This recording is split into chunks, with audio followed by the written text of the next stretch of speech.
ವಯೋನಿವೃತ್ತಿಯಾದ ಶಿಕ್ಷಕಿ ಗೌರಮ್ಮರವರಿಗೆ ಬೀಳ್ಕೊಡುಗೆ ಸಮಾರಂಭ. ನಿವೃತ್ತಿ ಜೀವನಕ್ಕೆ ಶುಭ ಕೋರಿದ ಶಿಕ್ಷಕ ವೃಂದ. ರಾಮಸಾಗರ ಗ್ರಾಮ ಪಂಚಾಯಿತಿ ವ್ಯಾಪ್ತಿಯ ಬೂಡದಮಿಟ್ಟ ಗ್ರಾಮದ ಸರ್ಕಾರಿ ಕನ್ನಡ ಹಿರಿಯ ಪ್ರಾಥಮಿಕ ಶಾಲೆಯ ಶಿಕ್ಷಕರಾದ ಗೌರಮ್ಮರವರು ವಯೋನಿವೃತ್ತಿಯಾದ ಹಿನ್ನೆಲೆಯಲ್ಲಿ ಶಿಕ್ಷಕರಿಂದ ಸನ್ಮಾನಿಸಿ ಬೀಳ್ಕೊಡಲಾಯಿತು. ಶಿಕ್ಷಕಿ ಗೌರಮ್ಮರವರು ತಲ್ಲಪಲ್ಲಿ, ಗೆನ್ನೇರಹಳ್ಳಿ, ಕೂಳೂರು ಸೇರಿದಂತೆ ವಿವಿಧ ಶಾಲೆಗಳಲ್ಲಿ 30 ವರ್ಷಗಳ ಕಾಲ ಸೇವೆ ಸಲ್ಲಿಸಿ ಪ್ರಸ್ತುತ ಬೂಡದಮಿಟ್ಟ ಶಾಲೆಯಲ್ಲಿ ಕರ್ತವ್ಯ ಸಲ್ಲಿಸಿ ನಿವೃತ್ತಿಯಾಗಿದ್ದು, ರಾಮಸಾಗರ ಸರ್ಕಾರಿ ಪ್ರೌಢಶಾಲೆಯ ಆವರಣದಲ್ಲಿ ಬೀಳ್ಕೊಡುಗೆ ಸಮಾರಂಭವನ್ನ ಹಮ್ಮಿಕೊಂಡು ಶಿಕ್ಷಕರ ಗೆಳೆಯರ ಬಳಗ ಹಾಗೂ ವಿವಿಧ ಶಾಲೆಗಳ ಶಿಕ್ಷಕ ವೃಂದದಿಂದ ಸನ್ಮಾನಿಸಿ ನಿವೃತ್ತಿ ಜೀವನಕ್ಕೆ ಶುಭ ಕೋರಲಾಯಿತು. ಈ ಸಂದರ್ಭದಲ್ಲಿ ಸರ್ಕಾರಿ ನೌಕರರ ಸಂಘದ ಅಧ್ಯಕ್ಷ ನರಸಿಂಹಮೂರ್ತಿ, ನೌಕರರ ಸಂಘದ ಪದಾಧಿಕಾರಿಗಳಾದ ಕೃಷ್ಣಮೂರ್ತಿ, ಶ್ರೀನಿವಾಸ ಮೂರ್ತಿ, ಪ್ರಧಾನ ಕಾರ್ಯದರ್ಶಿ ರವಿಚಂದ್ರ ನಾಯ್ಡು, ಪ್ರಾಥಮಿಕ ಶಾಲಾ ಶಿಕ್ಷಕರ ಸಂಘದ ಅಧ್ಯಕ್ಷ ಶ್ರೀನಿವಾಸ್, ಶಾಲಾ ಸಮಿತಿ ಅಧ್ಯಕ್ಷರಾದ ನವೀನ್ ರೆಡ್ಡಿ, ಮುಖ್ಯ ಶಿಕ್ಷಕರಾದ ಶ್ರೀನಿವಾಸ್, ಸುಬ್ರಹ್ಮಣಿ, ಕೆಎನ್ ಸುರೇಶ್, ರಾಮಚಂದ್ರಪ್ಪ, ಶಂಕರ್, ಸೋಮಶೇಖರ್, ನಾಗರಾಜ್, ತ್ಯಾಗರಾಜ್, ಆನಂದ್, ಮನೋಹರ್, ನಾಗವೇಣಿ, ರಶ್ಮಿ, ಉಷಾರಾಣಿ, ರಾಮು, ಪುರುಷೋತ್ತಮ್, ರಾಘವೇಂದ್ರ, ಶಂಕರಪ್ಪ, ಅನಂತ ಪದ್ಮನಾಭರಾವ್, ಗೋಪಿಕೃಷ್ಣ ಸೇರಿದಂತೆ ಸಹ ಶಿಕ್ಷಕರು ಹಾಗೂ ಸಿಬ್ಬಂದಿ ವರ್ಗದವರು ಉಪಸ್ಥಿತರಿದ್ದರು. ವಿದ್ಯಾಭ್ಯಾಸಕ್ಕೆ ಅನುಗುಣವಾಗಿ ಸಹಾಯ ಮಾಡಿದ ನನ್ನ ದೊಡ್ಡ ಹುಟ್ಟಿದವರಿಗೆ, ನನಗೆ ವಿದ್ಯೆ ನೀಡಿದ ನನ್ನ 1ನೇ ತರಗತಿಯಿಂದ ತರಬೇತಿ ಪಡೆಯುವವರೆಗೂ ಎಲ್ಲಾ ಶಿಕ್ಷಕರಿಗೂ, ಸೇವೆಗೆ ಸೇರಿದ ಮೇಲೆ ನನ್ನ ಜೊತೆಯಲ್ಲಿ ಮತ್ತೆ ನಾನು ಅವ್ರ ಜೊತೆಯಲ್ಲಿ ಕೆಲಸ ಮಾಡಿದಂತ ನನ್ನ ಎಲ್ಲಾ ವೃತ್ತಿ ಬಾಂಧವರಿಗೂ, ತಿರುಗಿ ನನ್ನ ಇಲ್ಲಿ ಸೇರಿದಂತಹ ಪ್ರತಿಯೊಬ್ಬ ಶಿಕ್ಷಕರಿಗೂ ಹಾಗೂ ಗ್ರಾಮಸ್ಥರಿಗೆ, ತಿರುಗಿ ನಾನು ವಿದ್ಯೆ ನೀಡಿದಂತಹ ಎಲ್ಲ ಮಕ್ಕಳಿಗೂ ಈ 30 ವರ್ಷದ ಸೇವಾ ಅವಧಿಯಲ್ಲಿ ನನಗೆ ಗೊತ್ತಿರುವಷ್ಟು ಪ್ರತಿಯೊಬ್ಬ ಮಕ್ಕಳಿಗೂ ವಿದ್ಯಾಭ್ಯಾಸವನ್ನ ನೀಡುತ್ತಾ ಇವತ್ತಿಗೆ ಈ ಒಂದು ನನ್ನ ವೃತ್ತಿಯನ್ನ ಮುಗಿಸುವಂತಹ ಹಂತಕ್ಕೆ ಬಂದಿದೆ. ಈ ಹಂತವನ್ನ ನಾನು ದಾಟಿ ಇನ್ನು ಮುಂದೆ ಇದೇ ಜೀವನ ಬೇಕು ಅಂದ್ರೂ ಸಹ ನನಗೆ ಸಿಗೋದಿಲ್ಲ. ಮಾಡ್ಬೇಕು ಅಂದ್ರೂ ನಾವು ಯಾವುದೇ ರೀತಿ ಇಲ್ಲಿ ಕೆಲಸ ಮಾಡೋದಕ್ಕೆ ಆಗೋದಿಲ್ಲ. ನನ್ನ ಕಡೆಗೆ ಹೋಗ್ಬಿಟ್ಟು ನನ್ನ ಈ ವೃತ್ತಿ ಬಾಂಧವರೆಲ್ಲರೂ ಈ ಸಭೆಗೆ ಬಂದಿರೋದಕ್ಕೆ ತುಂಬಾ ಚಿಗುರುಳಿಯಾಗಿರ್ತೀನಿ. ನನ್ನ ಸೇವೆಯಲ್ಲಿ ಅಥವಾ ನನ್ನ ಬಾಂಧವ್ಯದಲ್ಲಿ ಯಾರನ್ನ ನನ್ನ ಮೂಲಕ ನೋವು ಉಂಟಾಗಿದ್ರೆ ಕ್ಷಮೆ ಬಯಸ್ತಾ ಇದ್ದೀನಿ. ಎಲ್ಲರಿಗೂ ನಮಸ್ಕಾರ. ಶಾಲೆಯ ಶಿಕ್ಷಕರಾಗಿ ಸುದೀರ್ಘ 30 ವರ್ಷಗಳ ಕಾಲ ಸೇವೆಯನ್ನು ಸಲ್ಲಿಸಿ ಈ ದಿನ ವಯೋನಿವೃತ್ತಿಯನ್ನು ಹೊಂತಾ ಇರ್ತಕ್ಕಂಥ ಈ ಕಾರ್ಯಕ್ರಮದ ಕೇಂದ್ರ ಜಿಲ್ಲಾಧ್ಯಕ್ಷರಾದಂತಹ ಗೌರಮ್ಮ ಮೇಡಮ್, ವೇದಿಕೆಯ ಮೇಲಿರ್ತಕ್ಕಂಥ ಎಲ್ಲ ನನ್ನ ವೃತ್ತಿ ಬಾಂಧವರೇ, ಎಲ್ಲ ಹೆಸರು ಹೇಳಕ್ ಬೇಡ, ಇತರೆ ನಮ್ಮ ಗ್ರಾಮಸ್ಥರೇ, ಮತ್ತೆ ಈ ಊರಿನ SDMC ಮತ್ತೆ ಗ್ರಾಮ ಪಂಚಾಯತಿ ಅವರೇ, ಜೊತೆಗೆ ಮೇಡಮ್ ಕುಟುಂಬದವರೇ, ಸರ್ಕಾರಿ ಸೇವೆಗೆ ಸೇರಿದ ಮೇಲೆ ತಮ್ಗೆಲ್ಲ ಗೊತ್ತಿರ್ತಕ್ಕಂಥದ್ದೇ, ಒಂದಲ್ಲ ಒಂದಿನ 60 ವರ್ಷಗಳು ಪರಿಪೂರ್ಣ ಆದ್ಮೇಲೆ ವಯೋನಿವೃತ್ತಿ ಹೊಂದಲೇಬೇಕು. ಆ ವಿಷಯದಲ್ಲಿ ನನ್ನ ಮೇಡಮ್ ಅವರು ಬಹಳ ಪುಣ್ಯವಂತರು ಅಂತ ನಾನು ಸಂದರ್ಭ ಹೇಳಕ್ ಬಯಸ್ತೇನೆ. ಯಾಕಪ್ಪ ಅಂದ್ರೆ ಇವತ್ತಿನ ದಿನಮಾನಗಳಲ್ಲಿ ಶಿಕ್ಷಕರಾಗಿ ಕಾರ್ಯನಿರ್ವಹಿಸ್ತಕ್ಕಂಥ ಬಹಳ ಕಷ್ಟದ ಕೆಲಸ. ಒಂದು ತರ ನಮ್ಗೆ ಪ್ರತಿದಿನ ಒಂದು ಸವಾಲು, ಪ್ರತಿದಿನ ಹೊಸ ಹೊಸ ಆದೇಶಗಳು, ಪ್ರತಿದಿನ ಹೊಸ ಏನು ಸರ್ಕಾರದ ಆದೇಶಗಳನ್ನ ಪಾಲಿಸ್ತಕ್ಕಂಥದ್ದು ನಿಜವಾಗ್ಲೂ ಕಷ್ಟನೇ. ಒಂದ್ ಕಾಲದಲ್ಲಿತ್ತು ಬರೀ ಮಕ್ಕಳಿಗೆ ಕಲಿಕೆ ಮಾಡಿದ್ರೆ ಅಷ್ಟೇ ನಮ್ ಕೆಲಸ ಮುಗಿತಿತ್ತು. ಆದ್ರೆ ಇವತ್ತು ಆ ರೀತಿ ಇಲ್ಲ. ನಾವು ಬಹಳಷ್ಟು ಪಾಠ ಮಾಡೋದ್ ಜೊತೆಗೆ ಬಹಳಷ್ಟು ಕೆಲಸಗಳಿಂದ ಜಾಸ್ತಿ ಒತ್ತಡದ ಕೆಲಸವನ್ನ ಮಾಡ್ಕೊಂಡು ಹೋಗ್ತೇವೆ. ಬಹುಶಃ ಈ ಒತ್ತಡಗಳಿಂದ ಎಲ್ಲ ಇವತ್ತು ಮೇಡಮ್ನವರು ಹೊರತು ಹೋಗ್ತಾ ಇದ್ದಾರೆ. ಮುಂದಿನ ಅವರ ಒಂದು ಏನು ನಿವೃತ್ತಿಯ ಜೀವನದ ದಿನಗಳು ಬಹಳ ಸುಖಕರವಾಗಿರ್ಲಿ, ಸಂತೋಷವಾಗಿರ್ಲಿ, ನೆಮ್ಮದಿಯಾಗಿರ್ಲಿ. ದೇವರು ಭಗವಂತ ಅವ್ರಿಗೆ ಒಳ್ಳೆ ಆರೋಗ್ಯವನ್ನ ಕೊಡ್ಲಿ ಅಂತ ನಾನು ಭಗವಂತನಲ್ಲಿ ಪ್ರಾರ್ಥಿಸ್ತಾ, ಆ ಕುಟುಂಬದಲ್ಲಿ ನಾನು ಮನವಿ, ಅವರು ಕೂಡ ಸುದೀರ್ಘವಾಗಿ 30 ವರ್ಷಗಳ ಸೇವೆಯನ್ನು ಸಲ್ಲಿಸಿ ತಮ್ಮೆಲ್ಲರಿಗೂ ಕೂಡ ಆಸರೆಯಾಗಿ ನಿಂತಿದ್ದಾರೆ. ಇನ್ನು ಮುಂದೆ ಅವರನ್ನ ಕೈ ಬಿಡಬೇಡಿ. ಇಷ್ಟಿನ ಏನು ಪ್ರೀತಿಯನ್ನ ತೋರಿಸ್ತಾ ಇದ್ರೆ ಅದರ 2 ಪಟ್ಟು 3 ಪಟ್ಟು ಪ್ರೀತಿ ಅವರಿಗೆ ತೋರಿಸುವಂತಾಗ್ಲಿ. ಯಾಕಂದ್ರೆ ಈಗ ಅವರು ಎಲ್ಲರ ಈ ಒಂದು ಹೊಸ ನಮ್ಮ ಬಳಗ ಎಲ್ಲ ಬಿಟ್ಟು ನಿಮ್ ಕಡೆ ಬರ್ತಾ ಇದ್ರೆ, ಸೊ ಅವರೇ ಅಂದ್ರೆ ನೀವೇ ಎಲ್ಲ ಅವರಿಗೆ. ಸೊ ಹಾಗಾಗಿ ಅವ್ರನ್ನ ಮತ್ತಷ್ಟು ಪ್ರೀತಿಯಿಂದ ಕಾಣ್ರಿ. ವಯಸ್ಸಾದಂತವ್ರು ವೃದ್ಧರು ಬೇರೆ ಏನು ಎಕ್ಸ್ಪೆಕ್ಟ್ ಮಾಡಲ್ಲ. ತನ್ನ ಬಂಧುಗಳಿಂದ ಅಥವಾ ತನ್ನ ಮಕ್ಕಳಿಂದ ಪ್ರೀತಿಯಿಂದ ಅಷ್ಟೇ ಅವರು ಎಕ್ಸ್ಪೆಕ್ಟ್ ಮಾಡ್ತಾರೆ. ಬೇರೆ ದುಡ್ಡು, ಹಣ, ಇನ್ನೊಂದು ಸಂಪಾದನೆ ಅವರು ಇಚ್ಛೆ ಪಡೋದಿಲ್ಲ. ಸೊ ಹಾಗಾಗಿ ಅದನ್ನ ಕೊಡಿ ಅಂತ ಹೇಳ್ತಾ ಮೇಡಮ್ ನಮ್ಮ ಜೊತೆಲಿ ಸಂಘಟನೆ ಇಷ್ಟು ದಿನ ನಮ್ ಜೊತೆ ಇದ್ರಿ, ನಮ್ಮ ಕಷ್ಟ ಸುಖಗಳಿಗೆಲ್ಲ ನಮ್ ಜೊತೆಲಿ ಇದ್ದು ಸಂಘಟನೆಗೂ ಕೂಡ ಬೆನ್ನೆಲುಬಾಗಿ ಇದ್ರಿ. ಏನೇ ಕಷ್ಟ ಸುಖ ಇದ್ರು ನಮ್ ಜೊತೆಲಿ ಇದ್ರಿ, ನಾವು ಕೂಡ ನಿಮ್ ಜೊತೆಲಿ ಇದ್ರಿ. ಹಾಗಾಗಿ ಈ ನಮ್ಮ ಕರ್ನಾಟಕ ರಾಜ್ಯ ಸರ್ಕಾರಿ ನೌಕರ ಸಂಘ ಮತ್ತೆ ನಮ್ಮ ಪ್ರಾಥಮಿಕ ಶಾಲಾ ಶಿಕ್ಷಕರ ಸಂಘ ಹಾಗೂ ಎಲ್ಲ ಶಿಕ್ಷಕರ ಪರವಾಗಿ ಆ ಭಗವಂತ ತಮಗೆ ಆರೋಗ್ಯ ಐಶ್ವರ್ಯವನ್ನು ನೀಡ್ಲಿ. ಪದೇ ಪದೇ ಹೇಳ್ತೇನೆ, ನಿಮ್ಗೆ ಉತ್ತಮವಾಗಿರ್ತಕ್ಕಂಥ ಆರೋಗ್ಯ ಭಗವಂತ ನೀಡ್ಲಿ ಅಂತ ಭಗವಂತನಲ್ಲಿ ಪ್ರಾರ್ಥಿಸ್ತಾ ನಮ್ಗೆ ಮಾತಾಡ್ಲಿಕ್ಕೆ ಅವಕಾಶ ಕೊಟ್ಟಂತ ತಮ್ಮೆಲ್ಲರಿಗೂ ಹೊಂದಿಸಿ ನಾನು ಮಾತನ್ನು ಮುಗಿಸ್ತಾ ಇದ್ದೇನೆ. ಜೈ ಹಿಂದ್, ಜೈ ಕರ್ನಾಟಕ. ಕ್ಷಮೆಯನ್ನ ಯಾಚಿಸ್ತಾ,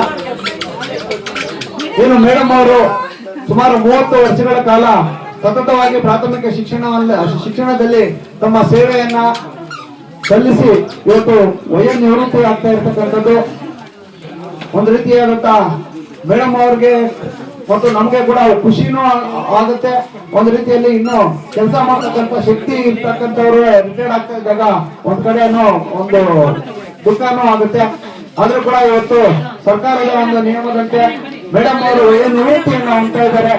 ಅವರ ಒಂದು ಸೇವಾವಧಿಯಲ್ಲಿ 30 ವರ್ಷಗಳ ಕಾಲ ಸುಮಾರು 1000ದಷ್ಟು ಮಕ್ಕಳಿಗೆ ಅವರು ವಿದ್ಯಾಭ್ಯಾಸವನ್ನ ಮಾಡಿ ಆ ಮಕ್ಕಳ ಒಂದು ಜೀವನದಲ್ಲಿ ಅವರು ಎಷ್ಟೋ ಪ್ರಗತಿ ಹೊಂದೋದಕ್ಕೆ ಮೇಡಮ್ ಅವರು ಕಾರಣಕರ್ತರಾಗಿದ್ದಾರೆ. ಹಾಗಾಗಿ ಅಷ್ಟು ಜನಕ್ಕೆ ಮೇಡಮ್ ಅವರು ತಮ್ಮ ಶಿಕ್ಷಣವನ್ನ ದಾರ ಎರೆದು ಒಂದು ಒಳ್ಳೆಯ ಶಿಕ್ಷಕಿಯಾಗಿ ಆ ಎಲ್ಲಾ ಮಕ್ಕಳ ಮೆಚ್ಚುಗೆಯನ್ನ ಪಡ್ಕೊಂಡಿರ್ತಕ್ಕಂಥ ಗೌರಮ್ಮ ಮೇಡಮ್ ಅವ್ರಿಗೆ ಭಗವಂತ ಎಲ್ಲ ರೀತಿಯಾದಂತಹ ಒಂದು ಸವಲತ್ತನ್ನ ಕೊಡ್ಲಿ, ಒಳ್ಳೆ ಆಯಸ್ಸನ್ನ ಕೊಡ್ಲಿ, ಒಳ್ಳೆಯ ಆರೋಗ್ಯವನ್ನ ಕೊಡ್ಲಿ ಅಂತ ಹೇಳ್ತಾ ನಮ್ಮೆಲ್ಲ ನೌಕರರ ಸಂಘ ಮತ್ತು ಶಿಕ್ಷಕರ ಸಂಘ ಹಾಗೂ ಎಲ್ಲ ವೃಂದ ಸಂಘಗಳ ಪರವಾಗಿ ಭಗವಂತನಲ್ಲಿ ಮೇಡಮ್ ಅವರಿಗೆ ಒಳ್ಳೆಯ ಆರೋಗ್ಯ ಆಯಸ್ಸನ್ನ ಕೊಡ್ಲಿ ಅಂತ ಕೇಳ್ಕೊಳ್ತಾ ನನ್ನ ಮಾತನ್ನು ಮುಗಿಸ್ತಾ ಇದ್ದೇನೆ. ಜೈ. ಈಗಾಗಲೇ ನಮ್ಮ ಸಂಘಟಕರು ತುಂಬಾ ಚೆನ್ನಾಗಿ ಮಾತಾಡಿದ್ದಾರೆ. ನಾನು ಕೂಡ ಮೇಡಮ್ ಬಗ್ಗೆ ಒಂದು 2 ಮಾತನ್ನು ಮಾತಾಡೋದಕ್ಕೆ ಇಷ್ಟಪಡ್ತೀನಿ. ಮೊದಲಿಗೆ ಮೇಡಮ್ ಕಲ್ಲಪ್ಪಲ್ಲಿ ಶಿಕ್ಷಕರಾಗಿದ್ದರು ಗೆನ್ನೇರಹಳ್ಳಿಯಲ್ಲಿ. ನಾನು 2003ರಿಂದ 2008ರವರೆಗೆ ನಾನು CRP ಆಗಿ ಇದ್ದೆ. ಆ ಸಂದರ್ಭದಲ್ಲಿ ಶಾಲೆಗೆ ಭೇಟಿ ಕೊಟ್ಟಂತಹ ಸಂದರ್ಭದಲ್ಲಿ ಮೇಡಮ್ನವರನ್ನ ತುಂಬಾ ಹತ್ತಿರದಿಂದ ನಾನು ನೋಡಿದ್ದೀನಿ. ತುಂಬಾ ಉತ್ತಮ ಒಂದು ವ್ಯಕ್ತಿತ್ವ ಮತ್ತು ಸರಳ ಜೀವಿಗಳು, ಕಡಿಮೆ ಮಾತು, ಮತ್ತೆ ಮಕ್ಕಳೊಂದಿಗೆ ತುಂಬಾ ಚೆನ್ನಾಗಿ ಅವರ ಒಂದು ಬಾಂಧವ್ಯ ತುಂಬಾ ಚೆನ್ನಾಗಿತ್ತು. ಮಕ್ಕಳ ಒಂದು ಪ್ರಗತಿ, ಶೈಕ್ಷಣಿಕ ಪ್ರಗತಿ ಅಂತೂ ತುಂಬಾ ಮೆಚ್ಚುವಂತೆ ಇತ್ತು. ನಾನು ಸುಮಾರು 2-3 ಶಾಲೆಗಳಲ್ಲಿ ನಾನು ಗಮನಿಸಿದ್ದೀನಿ. ತುಂಬಾ ಚೆನ್ನಾಗಿ ಮಕ್ಕಳನ್ನ ತಿದ್ದಿ ತೀಡಿ ಅವರನ್ನ ಉತ್ತಮ ರೀತಿಯಲ್ಲಿ ಮಾಡಿದ್ರು. ಜೊತೆಗೆ ಅವರು ಯಾವುದೇ ರೀತಿಯ ಒಂದು ಪ್ರಶಸ್ತಿಗಳಿಗಾಗ್ಲಿ ಇನ್ನೊಂದಕ್ಕಾಗ್ಲಿ ಆಸೆ ಪಡೆದಿರ ತಮ್ಮ ಕೆಲಸ ಆಯ್ತು ತಾವಾಯ್ತು ಅಂದ್ರೆ ಕಾಯಕವೇ ಕೈಲಾಸ ಅನ್ನೋ ರೀತಿ ಬಸವಣ್ಣವರು ಹೇಳಿದ ಒಂದು ವಾಕ್ಯದಂತೆ ಕಾಯಕವನ್ನ ನಂಬಿದ್ರೆ ಹೊರತು ಯಾವುದೇ ರೀತಿಯ ಪ್ರಶಸ್ತಿಗಳನ್ನ ಮತ್ತು ಯಾವುದಕ್ಕೂ ಆಸೆ ಪಡದೆ ತುಂಬಾ ಚೆನ್ನಾಗಿ ಅಚ್ಚುಕಟ್ಟಾಗಿ ನಮ್ಮ ಇಲಾಖೆಯಲ್ಲಿ ಕೆಲಸವನ್ನು ಮಾಡಿದ್ದಾರೆ. ಮತ್ತು ಇದುವರೆಗೂ ಕೂಡ ಯಾವುದೇ ರೀತಿಯ ಕಪ್ಪು ಚುಕ್ಕೆ ಇಲ್ಲ. ನಮ್ಮ ಶಿಕ್ಷಣ ಇಲಾಖೆಯಲ್ಲಿ ಅಷ್ಟು ಚೆನ್ನಾಗಿ ತಮ್ಮ ಕರ್ತವ್ಯವನ್ನು ನಿರ್ವಹಿಸಿ ಮತ್ತೆ ಎಲ್ಲರ ಮೆಚ್ಚುಗೆಗೂ ಪಾತ್ರರಾಗಿದ್ದಾರೆ. ಮಕ್ಕಳು ಆಗಿರ್ಬೋದು, ಆ ಗ್ರಾಮಸ್ಥರಾಗಿರ್ಬೋದು, ಪೋಷಕರಾಗಿರ್ಬೋದು, ಒಳ್ಳೆ ರೀತಿಯ ಒಂದು ಹೆಸರನ್ನ ಗಳಿಸಿಕೊಂಡು ನಮ್ಮ ಇಲಾಖೆಯಲ್ಲಿ ಉತ್ತಮ ಶಿಕ್ಷಕಿ ಅಂತ ಈ ಸಂದರ್ಭದಲ್ಲಿ ಹೇಳ್ಬೋದು. ಅದಕ್ಕಾಗಿ ಮೇಡಮ್ನವ್ರಿಗೆ ಮತ್ತೊಮ್ಮೆ ನಾನು ಅಭಿನಂದನೆಗಳನ್ನು ಸಲ್ಲಿಸುತ್ತಾ ಮತ್ತೆ ಅವ್ರಿಗೆ ಈ ನಿವೃತ್ತಿಯ ಜೀವನ, ಯಾಕೆಂತಂದ್ರೆ ಪ್ರತಿಯೊಬ್ಬ ಸರ್ಕಾರಿ ನೌಕರ ನಿವೃತ್ತಿ ಅನ್ನೋದು ಅವರಿಗೆ ಅನಿವಾರ್ಯ. 60 ವರ್ಷ ತುಂಬಿತು ಅಂದ್ರೆ ನಿವೃತ್ತಿ ಆಗ್ಲೇಬೇಕಾಗತ್ತೆ. ಆದ್ರೆ ನಿವೃತ್ತಿ ನಂತರ ಜೀವನ ಸ್ವಲ್ಪ ಕಷ್ಟ ಅನ್ಸುತ್ತೆ. ಯಾಕೆಂತಂದ್ರೆ ಎಸ್ಪೆಷಲಿ ನಮ್ಮ ಶಿಕ್ಷಕರಿಗಿರೋ ಬಾಂಧವ್ಯ, ಮಕ್ಕಳೊಂದಿಗೆ ಇರೋ ಬಾಂಧವ್ಯ ಅಷ್ಟು ಚೆನ್ನಾಗಿರುತ್ತೆ. ಯಾಕೆಂತಂದ್ರೆ ನಾವು ಎಷ್ಟೇ ಸಮಸ್ಯೆಗಳಿರಲಿ, ಮನೆಯಲ್ಲಿ ಕೌಟುಂಬಿಕ ಸಮಸ್ಯೆಗಳು ಏನೇ ಇರಲಿ, ಮಕ್ಕಳೊಂದಿಗೆ ಶಾಲೆಯಲ್ಲಿ ಹೋಗಿ ಮಕ್ಕಳೊಂದಿಗೆ ಬೆರೆತ ತಕ್ಷಣ ನಾವೆಲ್ಲವನ್ನೂ ಮರಿತೀವಿ. ಯಾವುದು ಜ್ಞಾಪಕ ಇರಲ್ಲ, ನಮ್ಮ ಮೈಂಡಲ್ಲಿ ಏನೂ ಇರೋದಿಲ್ಲ. ಮಕ್ಕಳ ಜೊತೆ ಅಷ್ಟು ಚೆನ್ನಾಗಿ ನಾವು ಬೆರ್ತಿರ್ತೀವಿ. ಆ ಸಂದರ್ಭದಲ್ಲಿ ಎಲ್ಲವನ್ನೂ ಮರೆತು ನಾವು ನಮ್ಮ ಕಾರ್ಯವನ್ನು ನಿರ್ವಹಣೆ ಮಾಡ್ತೀವಿ. ಆದ್ರೆ ಮೇಡಮ್ಮು ಆ ಒಂದು ಸೌಭಾಗ್ಯವನ್ನ ಇವತ್ತಿಗೆ ಕಳ್ಕೊಳ್ತಾ ಇದ್ದಾರೆ ಅನ್ನೋದು ಒಂದು ನೋವಿನ ಸಂಗತಿ. ಯಾಕೆಂತಂದ್ರೆ ಅದು ನಮಗೆ ಗೊತ್ತು, ಶಿಕ್ಷಕರಿಗೆ ಗೊತ್ತು ಆ ಒಂದು ಬಾಂಧವ್ಯ ಹೇಗಿರುತ್ತೆ ಅನ್ನೋದು. ಅದೊಂದು ನೋವು. ಅದು ಬಿಟ್ರೆ ಮೇಡಮ್ನವ್ರಿಗೆ ನಿವೃತ್ತಿ ಜೀವನ ಸುಖಕರವಾಗಿರ್ಲಿ ಮತ್ತು ಅವರ ಆರೋಗ್ಯ ಚೆನ್ನಾಗಿ ಭಗವಂತ ಕೊಡ್ಲಿ ಅಂತ ಹೇಳ್ತಾ ಈ ಒಂದು ಅವಕಾಶ ಕೊಟ್ಟಂತಹ ಎಲ್ಲ ವೇದಿಕೆಯಲ್ಲಿರುವ ಎಲ್ರಿಗೂ ಒಂದು ಸುತ್ತ ನನ್ನ ಮಾತನ್ನು ಮುಗಿಸ್ತಾ ಇದ್ದೀನಿ. ಜೈ ಹಿಂದ್, ಜೈ ಕರ್ನಾಟಕ. ವರ್ಷಗಳ ಕಾಲ ಅಚ್ಚುಕಟ್ಟಾಗಿ ನನ್ನ ಜೊತೆಯಲ್ಲಿ ಕೆಲಸ ಮಾಡ್ತಾರೆ. ನಿಜವಾಗ್ಲೂ ಕೂಡ ಮೇಡಮ್ ಅವ್ರ ಬಗ್ಗೆ ಹೇಳ್ಬೇಕಾದ್ರೆ ಅವರೊಬ್ಬ ಸರಳ ಜೀವಿ. ಯಾವತ್ತೂ ಕೂಡ ನನಗೆ ಒಂದು ಎದುರು ಮಾತಾಡದಂತ ವ್ಯಕ್ತಿ ಅಲ್ಲ. ಏನೇ ಕೆಲಸ ಹೇಳಿದ್ರು ಕೂಡ ಇದು ಮಾಡ್ಬೇಕು ಮೇಡಮ್ ಅಂದ್ರೆ ಆ ಕೆಲಸ ಮಾಡ್ತಾ ಇದ್ರು. ಮಕ್ಕಳಿಗೆ ಅನೇಕ ರೀತಿಯಾದಂತ ಅವ್ರದೇ ಆದಂತ ಶೈಲಿಯಲ್ಲಿ ಮಕ್ಕಳಿಗೆ ಪಾಠ ಪ್ರವಚನಗಳನ್ನು ಮಾಡ್ತಾ ಇದ್ರು. ನಿಜವಾಗ್ಲೂ ಕೂಡ ನನಗೂ ಕೂಡ ಇವತ್ತು ತುಂಬಾ ನೋವಾಗ್ತಾ ಇದೆ, ಇಂಥ ಶಿಕ್ಷಕರು ಬೇಗ ರಿಟೈರ್ಡ್ ಆಗ್ತಾ ಇದ್ದಾರೆ ಅಂತ. ಆದ್ರೂ ಒಂದು ಖುಷಿ ಇದೆ, ಯಾಕಪ್ಪ ಅಂದ್ರೆ ಈ ಒಂದು ಸರ್ಕಾರದ ಆದೇಶಗಳು ಮತ್ತು ಸರ್ಕಾರದಲ್ಲಿರುವಂತಹ ಬದಲಾವಣೆಗಳು ನೋಡ್ತಾ ಇದ್ರೆ ಯಾವ ರಿಟೈರ್ಡ್ ಆಗ್ತೀವಿ ಅನ್ನೋ ಒಂದು ಭಾವನೆ ಎಲ್ಲ ಶಿಕ್ಷಕರಲ್ಲಿ ಬಂದ್ಬಿಟ್ಟಿದೆ. ಆದ್ರಿಂದ ನನ್ಗೇನೋ ಖುಷಿ ಆಗ್ತದೆ, ಆರಾಮಾಗಿ ಅಮ್ಮ ರಿಟೈರ್ಡ್ ಆಗ್ಬಿಟ್ಟು ಮೊಮ್ಮಕ್ಕಳ ಜೊತೆಯಲ್ಲಿ ಖುಷಿಯಾಗಿ ಯಾವಾಗಲೂ ನಗನಗ್ತಾ ಇರ್ಲಿ ಅಂತೇಳಿ ನನ್ನ ಕಡೆಯಿಂದ ಕೂಡ ಅವರಿಗೆ ಒಳ್ಳೆ ಆರೋಗ್ಯ ಐಶ್ವರ್ಯ ಕೊಡ್ಲಿ ಅಂತ ಹೇಳ್ಬಿಟ್ಟು ಆ ದೇವರಲ್ಲಿ ಪ್ರಾರ್ಥನೆ ಮಾಡ್ತಾ ಸೇರ್ಕೊಂಡ್ಬಿಟ್ಟಿದ್ದಾರೆ, ದಡ ಸೇರ್ಕೊಂಡ್ಬಿಟ್ಟಿದ್ದಾರೆ. ಈಗ ಸಮುದ್ರ ಈಜೋದು ಎಷ್ಟು ಕಷ್ಟ ಅಂದ್ರೆ ಸಮುದ್ರ ಈಜ್ತಾರವ್ರಿಗೆ ಗೊತ್ತು. ಮೊದಲು ರಿಟೈರ್ಡ್ ಆಗ್ತಾ ಇದ್ರೆ ಇನ್ನು ಸಂಬಳ ಅರ್ಧ ಸಂಬಳ ಆಗುತ್ತೆ, ಯಾಕಪ್ಪ ರಿಟೈರ್ಡು, ಇನ್ನೂ ಸ್ವಲ್ಪ ದಿವಸ ಸರ್ವಿಸ್ ನಲ್ಲಿ ಇರೋಣ ಅನ್ನೋ ಆಸೆ ಇರ್ತಾ ಇತ್ತು ಮೊದಲೆಲ್ಲ. ಈಗ ವಾಸ್ತವವಾಗಿ ಹೇಳ್ಬೇಕಂದ್ರೆ ಸಂಬಳ ಕಾಲ್ಭಾಗ ಬಂದ್ರೂ ಪರವಾಗಿಲ್ಲ, ರಿಟೈರ್ಡ್ ಆಗ್ಬಿಟ್ರೆ ಸಾಕು ಅನ್ನೋ ಮಟ್ಟಕ್ಕಿದ್ದಾರೆ. ಎಲ್ಲರೂ ಕೂಡ ಕರೆಕ್ಟ್ ಆಗಿ ಅದನ್ನ ನಿಜ ಅಂತ ಹೇಳ್ಬಿಟ್ಟು ಅವ್ರ ಮನಸ್ಸಲ್ಲಿ ಒಪ್ಕೊತಾ ಇದ್ದಾರೆ. ಕಾರಣ ಇಷ್ಟೇ, ಹಲವಾರು ಯೋಜನೆಗಳು, ಹಲವಾರು ಕಾರ್ಯಕ್ರಮಗಳು, ಹಲವಾರು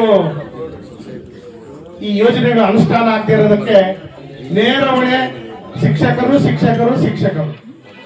ಅದು ಅನುಷ್ಠಾನ ಆಗೋದಕ್ಕೆ ಎಲ್ಲಿ ಪ್ರಾಬ್ಲಮ್ ಇದೆ ಅಂತ ಹೇಳ್ಬಿಟ್ಟು ಹುಡ್ಕೋದಕ್ಕೆ ಸ್ವಲ್ಪ ಕಷ್ಟ ಆಗುತ್ತೆ, ತಡ ಆಗುತ್ತೆ. ಅದು ಬಿಟ್ಟು ಈಸಿಯಾಗಿ ಸಿಗೋದು ಅಂದ್ರೆ ಶಿಕ್ಷಕರ ಜಿಟ್ಟು. ಅದು ಅನುಷ್ಠಾನ ಆಗಿಲ್ಲ ಅಂದ್ರೆ ನೋಟಿಸು, ಶೋಕಲ್ ಇನ್ನೊಂದು ಮತ್ತೊಂದು. ಏನೇ ಆದ್ರೂ ಕೂಡ ಈ ಒಂದು ಶಿಕ್ಷಕ ವೃತ್ತಿಯನ್ನ ಬಹಳ ಚೆನ್ನಾಗಿ ಅನುಭವಿಸಿ ಮಕ್ಕಳಿಗೆ ಅವರ ಮಟ್ಟಿಗೆ ನ್ಯಾಯವನ್ನು ಒದಗಿಸಿಕೊಟ್ಟು ಈ ದಿವಸ ಸಂತೋಷವಾಗಿ ನಿವೃತ್ತಿ ಆಗ್ತಾ ಇದ್ದಾರೆ. ಅವ್ರಿಗೆ ಆ ಭಗವಂತ ಈ ನಿವೃತ್ತಿ ಜೀವನವನ್ನ ಸುಖ ಸಂತೋಷ ನೆಮ್ಮದಿ ಕೊಟ್ಟು ಸದಾ ಕಾಪಾಡಲಿ ಅಂತ ಹೇಳ್ಬಿಟ್ಟು ನಾನು ದೇವರಲ್ಲಿ ಪ್ರಾರ್ಥಿಸುತ್ತಾ ಈ 2 ಮಾತನ್ನು ಮುಗಿಸ್ತಾ ಇದ್ದೇನೆ. ಒಂದು ನಿವೃತ್ತಿ ಕಾರ್ಯಕ್ರಮ ಕೇಂದ್ರ ಪ್ರತಿಗಳಾಗಿರ್ತಕ್ಕಂಥ ಶ್ರೀಮತಿ ಗೌರಮ್ಮ ಇವತ್ತು ಸೇವೆಗೆ ಸೇರಿದ ಮೇಲೆ ಕೊಟ್ಟು ಉಚಿತ ಸಾವು ಖಚಿತ ಅಂತ ಹೇಳ್ತಾರಲ್ಲ, ಅದಕ್ಕೆ ಸೇವೆಗೆ ಸೇರಿದ ಮೇಲೆ ಸೇವಾ ಅವಧಿ ಮುಗಿದ ಮೇಲೆ ನಿವೃತ್ತಿ ಆಗ್ತಕ್ಕಂಥ ಅದು ಖಚಿತ. ಮೇಡಮವರು ಸುಮಾರು 30 ವರ್ಷಗಳ ಕಾಲ ಸುದೀರ್ಘವಾಗಿ ಯಾವುದೇ ಕಪ್ಪು ಚುಕ್ಕೆಯಿಂದ ತಮ್ಮ ವೃತ್ತಿ ಜೀವನವನ್ನು ಮುಗಿಸಿದ್ದಾರೆ. ಅವರಿಗೆ ದೇವರು ಒಳ್ಳೆ ಆರೋಗ್ಯ ಸುಖ ಶಾಂತಿ ನೆಮ್ಮದಿ ನೀಡಿ ಅಂತ ತಿಳಿಸ್ತಾ, ಈ ಒಂದು ಹೆಚ್ಚಿನ ಅವರು ನಮಗೆ ಸುಮಾರು 20-30 ವರ್ಷಗಳಿಂದ ಪರಿಚಯ, ಒಳ್ಳೆ ಸರಳ ಜೀವಗಳು ಮತ್ತೆ ಎಲೆ ಮಳೆ ಕಾಯ್ತರ ತಮ್ಮ ಜೀವನವನ್ನು ತಮ್ಮ ವೃತ್ತಿ ಜೀವನವನ್ನು ಪೂರೈಸಿದ್ದಾರೆ. ದೇವರು ಅವರು ಮತ್ತೊಮ್ಮೆ ಒಳ್ಳೆ ಆರೋಗ್ಯ ನೀಡಲಿ ಅಂತೇಳಿ ಈ ಒಂದು 4 ಮಾತುಗಳು. ಅವರಿಗೆ ಎಲ್ರಿಗೂ ಧನ್ಯವಾದಗಳು. ಇವತ್ತಿನ ದಿನ ನಮ್ಮ ತಾಯಿಯವರ ಲಾಸ್ಟ್ ವರ್ಕಿಂಗ್ ಡೇ. ಆದ್ರಿಂದ ನಿಮ್ಗೆ ಎಷ್ಟೇ ಕೆಲಸ ಇದ್ರು, ಎಷ್ಟೇ ಬಿಸಿ ಇದ್ರು, ಇವತ್ತಿನ ದಿನ ನೀವೆಲ್ಲರೂ ಟೈಮ್ ಮಾಡ್ಕೊಂಡು ಇಲ್ಲಿ ಬಂದಿರೋದು ತುಂಬಾ ಖುಷಿ ಆಗ್ತಾ ಇದೆ. ಇಷ್ಟು ವರ್ಷಗಳ ಕಾಲ ನಮ್ಮ ತಾಯಿಯವರು ಆಲ್ಮೋಸ್ಟ್ ಒಂದು 30 ವರ್ಷ ಸೇವೆ ಸಲ್ಲಿಸಿದ್ದಾರೆ. ಸೊ ಅವರು 30 ವರ್ಷದಲ್ಲಿ ಏನ್ ಗಳಿಸಿದ್ದಾರೆ ಅಂತಂದ್ರೆ ನಿಮ್ಮೆಲ್ಲರ ಪ್ರೀತಿ ವಿಶ್ವಾಸ ಅನ್ನೋದು.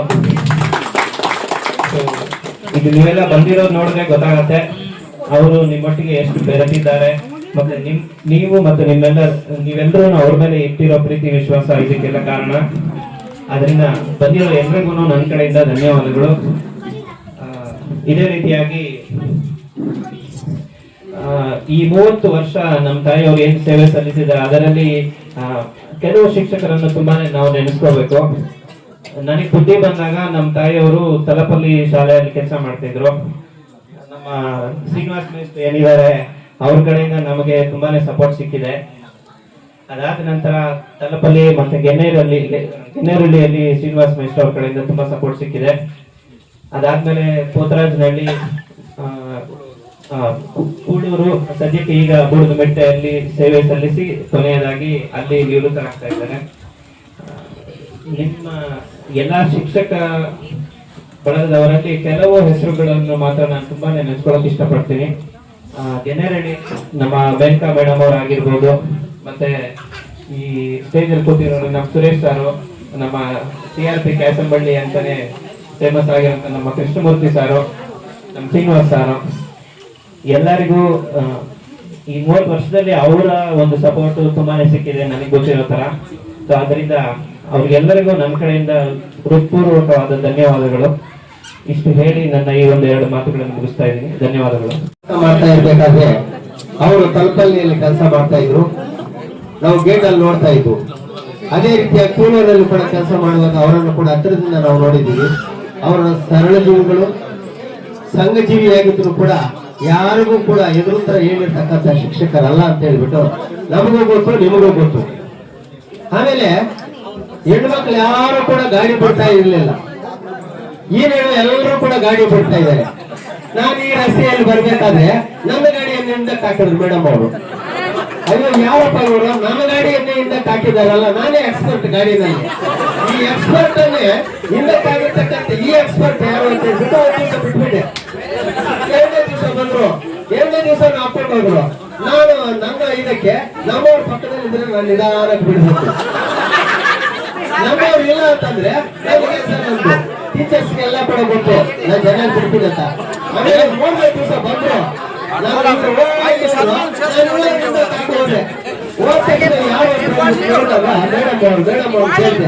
ನಾನು ಯಾರು ಗೆಸ್ಟ್ ಟೀಚರ್ ಅನ್ಕೊಂಡಿದ್ದೆ, ನನ್ನೊಂದಿಂದ ಹಾಕಿದಿರಲ್ಲ ನೀವು ಸರ್ವೈಪ್ ಆಗ್ತಿದ್ದಕ್ಕೆ. ಸರ್ ನಾನು ಹೊಸದಾಗ ಕಲ್ತಿರೋದು, ನನಗೇನು ಗೊತ್ತು, ಒಂದೇ ಲೆವೆಲ್ ನೋಡ್ತಾ ಇದ್ದೀನಿ ಅಂತಂದ್ರು. ಅದಕ್ಕೆ ನಮ್ಮ ಸರ್ಕಲ್ ಅಲ್ಲಿ ಎಲ್ಲಾ ಟೀಚರ್ಸ್ ಕೂಡ ಅವ್ರಿಗೆ ಬಹಳಷ್ಟು ಗೌರವ, ಹೆಣ್ಣು ಮಕ್ಕಳಿಗಾಗ್ಲಿ ಗಂಡು ಮಕ್ಕಳಿಗಾಗ್ಲಿ ನಮ್ಮ ಸರ್ಕಲ್ ಇಂದ ಬಹಳ ಗೌರವ ಕೊಡ್ತಾ ಇದ್ದೀವಿ. ಟೀಚರ್ಸ್ ಕೂಡ ಅಷ್ಟೇ ಅನ್ವಯವಾಗಿ